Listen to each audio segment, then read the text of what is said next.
ठीक है सर, तो आपके लिए पहला सवाल ये है कि चिट्टे की लत से जूझ रहे पेशेंट्स का इलाज किस तरह से किया जाता है? आप कौन कौन सी थेरेपीज का यूज़ करते हैं? सर हमारा यहाँ का जिस तरीके से हम वर्क करते हैं, तो हमारा मेन मोटिव तो स्पिरिचुअल अवेकनिंग की तरफ ही रहता है कि स्पिरिचुअल अवेकनिंग से ही एक रास्ता है जो बच्चे को सही कर सकता है ना। शुरू शुरू में जब बच्चा हमारे पास आता है तो थोड़ी दिक्कत में रहता है, थोड़ा पेनफुल उसका जो ये टाइम पीरियड होता है निकलता है। बट इसमें उसको मोटिवेशंस सबसे ज़्यादा ज़रूरी रहती है। हम मोटिवेट करके, है ना, हमारे पास साइकोलॉजिस्ट है, जैसे साइकोलॉजिस्ट का अपना वर्क रहता है। साइकोलॉजिस्ट उन्हें मतलब कि उनके साथ बहुत ज़्यादा इन्वॉल्वमेंट्स रहती है, इंडिविजुअल काउंसलिंग्स रहती है ना। हमारा जैसे थर्ड फ्लोर है ऊपर, तो थर्ड फ्लोर पे उन्हें मतलब बिजी रखना पड़ता है उनको, ताकि उनका दिमाग ना भटके। मेन चीज़ तो, क्योंकि पेशेंट जब आता है तो वो बिल्कुल साधु संत नहीं होगा, वो महात्मा नहीं होगा, वो एक स्पिरिचुअल बैंक्रप्सी से निकलने के लिए आया है, वो निकल रहा है यहाँ पे आहिस्ता आहिस्ता। तो स्पिरिचुअल अवेकनिंग तो हमारा शेड्यूल्ड ही ऐसा रहता है पूरे दिन का कि हम उसको इस तरीके से तैयार करते हैं कि वो इस तरफ वापस लौटने के चांसेस रहे। तो हमारा यही मेन तो रहता है स्पिरिचुअल अवेकनिंग। हाँ, स्टार्टिंग में हमारे पास जैसे एमबीबीएस डॉक्टर्स रहते हैं ऑन विजिट, है ना, तो उनकी फॉलोअप्स में पेशेंट को रखा जाता है, उनका फॉलोअप रहता है। पेशेंट को कोई दिक्कत रहती, कोई परेशानी होती, तो उस चीज़ की मेडिसिन वगैरह हम कर देते हैं। बट ऐसा नहीं है कि हम उनको मेडिसिन पे रखते हैं, क्योंकि हमारा ये वर्क यहाँ पे फिर अलग हो जाता है। हमारा स्पिरिचुअल अवेकनिंग में ही मेन फोकस रहता है। So spiritual awakening as an आप मेडिटेशन वगैरह ये सब प्रोसेसेस पे आप काम करते हो? सर हमारा शेयरिंग रहता है पेशेंट का। देखो ना, अगर कोई उम, गंदे पानी की बाल्टी भरी है जिसमें गंदा पानी है, तो उसको उसमें हम जितना मर्जी साफ़ पानी पा दें, जितना मर्जी साफ़ पानी पा दें, तो वो साफ़ नहीं आएगा। पहले वो गंद बाहर निकालना पड़ेगा। तो गंद क्या है, कुछ बच्चे ऐसे होते हैं जो अपने माँ बाप के साथ शेयर नहीं कर पाते, कुछ चीज़ें अपने फ्रेंड सर्कल में शेयर नहीं कर पाते, गिल्ट रहता है ना। तो वो शेयरिंग्स रहती है पहले, वो इंडिविजुअल काउंसलिंग्स में शेयर करता है, एक ग्रुप सेशन रहता है, ग्रुप सेशन में शेयर करता है, पेशेंट्स आपस में वो मीटिंग रहती है, उसमें वो शेयरिंग करते हैं। जो वो आज तक नहीं किसी के साथ शेयर कर पाए, तो वो यहाँ पे आके शेयर करता है। यहाँ पर आकर क्यों करता है, क्योंकि उसको अपने जैसे दिखते हैं सारे एडिक्ट्स, जो उसकी तरह है, जो उस बीमारी से जूझ रहे हैं। जैसे आजकल हीरोइन का चल रहा है, हीरोइन करते हैं बच्चे ना, तो उसको अपने जैसे दिखते तो वो शेयर कर देता है सब कुछ। तो हमारा मोटिव पहला ये रहता है कि गंद उनके अंदर से बाहर निकाला जाए, उसके बाद साफ उनके अंदर अच्छाई, साफ पानी की जो मैंने बात की थी, अच्छाई उनके अंदर डाली जाए। अच्छाई क्या रहती है, जैसे हमारे सेशंस रहते हैं। सेशंस हमारा पहला तो सेशन ये रहता है जीएफटी सेशन, जस्ट फॉर टुडे, है ना। तो उसमें एक मोटिवेशन दी जाती है सिर्फ आज के दिन, है ना, कि हमें आज के दिन कैसे क्लीन रहना है।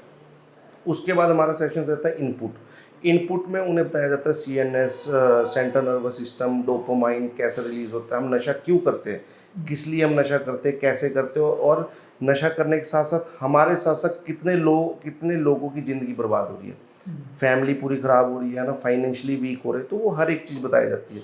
फिर उसके बाद हमारा जैसे शाम के टाइम 4 बजे हमारा एक और सेशन रहता है, वो रहता है आउटपुट सेशन। उसमें पेशेंट क्या करता है, जो उसने दिन भर में सीखा, जो उसे सेशंस में बताया गया, तो वो आउटपुट करेगा उसका, कि वो बताएगा कि मैंने आज ये सीखा और फीलिंग्स क्या रही, 24 आवर्स में तेरी फीलिंग्स क्या चली है, तो वो पेशेंट बताएगा कि मेरी 24 घंटे में फीलिंग।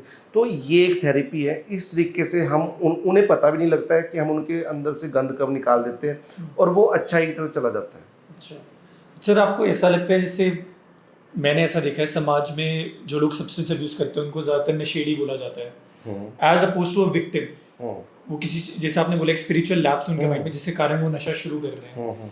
तो आपको ऐसा लगता है कि वो परसेप्शन चेंज करने की ज़रूरत है कि उनको नशेड़ी ना मान के एक विक्टिम माना जाए किसी चीज़ का? बिल्कुल। इसमें देखो ना, नशेड़ी, देखो सर, इसका रूट क्या है। देखो, बचपन में किसी माँ बाप को पता नहीं होता है कि उसका बच्चा नशेड़ी बनेगा, है ना। बट हम उसका रूट कैच कर सकते हैं। जब बच्चा आपके सामने बड़ा हो रहा है, तो वो बड़ा होते होते उसके अंदर सबसे पहली चीज़ है कि गुस्सा करेगा, तो हम बच्चे को, चलो बच्चा है गुस्सा कर गया, आहिस्ता आहिस्ता जवाब देने लगेगा, आहिस्ता आहिस्ता उसको अपने से उम्र के बड़े बच्चों के साथ रहना पसंद करेगा। सिगरेट पीने वाले लड़के उसको अच्छे लगेंगे, तो हम वहाँ से पहली चीज़ तो कैच कर सकते हैं कि हमारा बच्चे का रास्ता अलग जा रहा है। उसको अपने से बड़ी उम्र के जो बच्चे होंगे वो पसंद आएंगे कि मैं इनके साथ, मेरे दाढ़ी कब आएगी, मेरे मूंछ कब आएगी, तो वो ये चीज़ें कैच करेगा। तो वहाँ से हम अंदाज़ा लगाते हैं कि बच्चा नेगेटिव साइड जा रहा है। दूसरी चीज़ कि हम इनको अगर नशेड़ी ना सोचकर हम एक इनको बीमार इंसान समझे कि एक ये बीमार है ये, इन्हें थेरेपी की ज़रूरत है, इन्हें इलाज की ज़रूरत है, तो हमारे लिए ईजी हो जाएगा इनके साथ रहना। तो एवरेज एक पेशेंट को नशा छोड़ने में कितना समय लगता है, और आप रिलैप्स के बारे में आपके क्या ख्याल है? सर एवरेज इनको नशा छोड़ने के लिए तो 90 डेज़, मेरे हिसाब से 90 डेज़ तो बच्चे को क्लीन रहना चाहिए बिल्कुल, क्योंकि एक 90, हमारा भी जो प्रोग्राम है 90 डेज़ का ही है। इसमें 90 डेज़ 90 मीटिंग्स रहती है। 90 मीटिंग्स क्या रहती है, मैंने आपको कहा था ना, just for today, GFT thoughts रहते हैं जैसे, तो उसमें थॉट ऑफ द डे रहता है हर रोज़ का, तो हम उस हिसाब से 90 डेज़ का प्रोग्राम रहता है। उसमें क्या है, बच्चा फिजिकली तो फिट हो जाता है 45 से 50 डेज़ में, फिजिकली फिट हो जाता है, पर उसे मेंटली प्रिपेयर करने के लिए 90 डेज़ की ज़रूरत है कि 90 डेज़ वो क्लीन रहे। अच्छा। आप अपने रिहैबिलिटेशन सेंटर के बारे में और कुछ बता सकते हैं कि आपके सेंटर में पर्याप्त स्टाफ और संसाधन हैं? हाँ बिल्कुल, हमारे पास साइकोलॉजिस्ट है। साइकोलॉजिस्ट का वर्क रहता है कि बच्चों के साथ इन्वॉल्व रहना, है ना, उनके सेशंस लेना, उनके साथ इंडिविजुअल काउंसलिंग करना, है ना। और हमारे पास नर्सिस है जिनका काम है, उनका मेडिकेशंस का काम है उनका, कि उन्हें दवाइयाँ टाइम पर देना, सब कुछ जैसे प्रिस्क्राइब डॉक्टर ने मेडिसिन, कुछ भी जनरल मेडिसिन हो या कोई भी मेडिसिन है, वो नर्स का काम है। हमारे पास MSW master in social worker है, जो सोशल अवेयरनेस के ऊपर भी उनको मैसेज देते हैं ना, कि बाहर सोशली हमारा क्या क्या ख़त्म हो गया, क्या क्या बिगड़ रहा है, मतलब हर एक चीज़, कैंप्स भी लगाते हैं हम, ना, सोशल वर्कर का वर्क है उसमें। साथ ही साथ हमारे पास स्टाफ है ना, वार्ड अटेंडेंट्स है जो पेशेंट्स को हैंडल करते हैं। जब हमारे पास पेशेंट्स आते हैं, वार्ड अटेंडेंट्स का अपना वर्क रहता है ना। तो ये ऐसे करके हमारे पास सारा स्टाफ मैनेज्ड है, जो हमारी हिमाचल गवर्नमेंट भी जिनके माध्यम से हमारे को अप्रूव किया गया है, तो हमारे पास सारा स्टाफ अप्रूव्ड है। आप थोड़ी पेशेंट की जर्नी बता सकते हैं? लाइक एक नया पेशेंट जो चिट्टा छोड़ना चाहता है, वो आता है, तो उसके इनिशियल फ्यू डेज कैसे रहते हैं, और आपकी थेरेपीज उसको कैसे वो स्टेज से निकलने में हेल्प करती है? Because I think initial few days तो बहुत टफ रहते होंगे।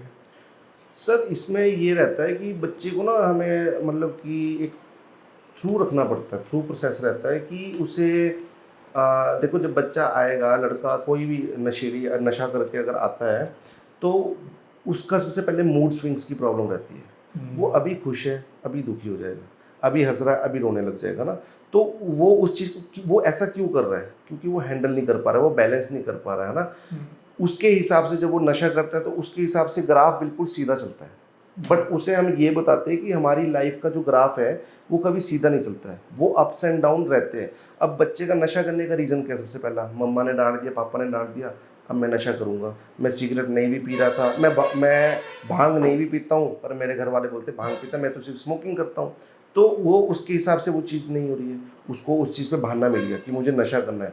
तो हमें इन चीज़ों पे उनको प्रिपेयर करते हैं कि ये देखो, ये रियलिटी है। सबसे पहली चीज़, उन्हें एक तो आदत पड़ गई होती है आर्टिफिशियल हैप्पीनेस, क्योंकि वो उनको हैप्पीनेस उसी टाइम के लिए मिलती है जब तक वो नशा लेते हैं, तो उन्हें तब तक वो मज़ा आता है। जब वो नशा उतरता है तो फिर वो उस हैप्पीनेस को लेने के लिए दोबारा जाते हैं, डोपामाइन रिलीज करने के लिए। इन चीज़ों पे, ये जो इनपुट सेशन से, इन चीज़ों पे बड़े डीप तरीके से रूट्स इनके कैच करके तो इनको बताया जाता है। इसी टाइप से हमारे पास योगा का सबसे पहले, जब बच्चा सुबह उठता है, सोकर उठता है, तो योगा करता है। पहले वो उठेगा, उठने के बाद वो अपना टी टाइम वगैरह जो भी रहेगा, कॉफ़ी टी जो भी, वो पी के उसके बाद वो नहाएगा, अपना नहाकर फ्रेश निकलेगा, फिर वो योगा की तरफ जाएगा, जिसमें हमारा मेडिटेशन, प्राणायाम और योगा, ये चीज़ें रहेगी। क्योंकि हम बच्चों को जिम वाली साइड नहीं लेके जाते, हमने जिम नहीं रखा है, क्योंकि जिम से बच्चा पहले वीक रहता है, जिम से और चोट भी पहुंच सकती है, और चीज़ें भी हो सकती है। तो हमने योगा को कैच किया है, लंग्स की एक्सरसाइज, क्योंकि स्मोकिंग तो वो करते ही है, लंग्स की होगी इसमें। उसके बाद हमारा डे शुरू होता है ब्रेकफास्ट, उससे पहले हनुमान चालीसा होएगी, क्योंकि स्पिरिचुअल साइड तो हम देखो गॉड की मदद से ही लेके जाएंगे, है ना, भगवान की तरफ से 2 टाइम हनुमान चालीसा होएगी, और ऐसे ऐसे पूरे दिन को हम मैनेज करते हैं। परफेक्ट। सो आपसे आखिरी सवाल है, आपका एक सुझाव सरकार, लोगों के लिए, फैमिलीज के लिए, ताकि हम सब इस परेशानी से जूझ सके बेसिकली। नहीं, सरकार तो देखो, सरकार और पुलिस तो हमारी पूरी एक्टिव है। वो हमारे एरिया में यहाँ पर ऐसा कोई होगा नहीं जो उनकी नज़र में नहीं है ना। उन्होंने सबको अवेयर भी कर दिया एक एक बार, है ना, जिन पे शक भी है, और वो बहुत अच्छे से वर्क कर रहे हैं, है ना। काफ़ी जगह पे पुलिस वालों ने हमारी हेल्प भी करी है ना, हमें भी समझाया है। यहाँ पर आके हमें हमारे लोकल पुलिस वाले कहते हैं कि हम सेशंस लेंगे, ठीक है, कि हम बच्चों को अवेयरनेस मैसेज देंगे। तो हमारे एरिया में तो पूरा सपोर्ट है पुलिस का, है ना, और हम भी सपोर्ट करते हैं, क्योंकि हमें अपना एरिया क्लीन करना है ना। दूसरा ये है कि दूसरा क्वेश्चन क्या था? यही फैमिलीज, लोग, इनके लिए कुछ आपका फैमिलीज लोग के लिए ये है ना सर, कि पेशेंट को अगर आपको ठीक करना है तो उनको सपोर्ट करना पड़ेगा, है ना। कि अगर हम उनको हर जगह से यही चीज़ बोल के भगाते रहेंगे नशेड़ी है, तो एक दिन वही नशेड़ी हमारे बीच में से, हमारे घरों में से भी कब किसको नशेड़ी बना देगा पता भी नहीं लगेगा, है ना। तो हमें पहली बात उनको बीमार आदमी समझना पड़ेगा कि ये बीमार है, इसे एक मदद की ज़रूरत है और उसकी हेल्प करनी पड़ेगी, उसके साथ बैठ के बात करनी पड़ेगी, उसे अगर ट्रीटमेंट की ज़रूरत है तो ट्रीटमेंट दिलवाना पड़ेगा। बट इसमें कंडीशंस, क्योंकि जो एडिक्ट होता है वो कंडीशंस रखता है कि मैं तब ठीक होऊंगा, मुझे ये चीज़ दिलाओगे, मैं तब, तो वो ठीक नहीं होगा। कंडीशंस इसमें कहीं मैटर नहीं करती है कि उसको कंडीशंस के साथ ठीक किया जाए। अगर वो सच में चाहता है ठीक होना, तो हम बैठे हैं यहाँ पे, हम हेल्प करेंगे।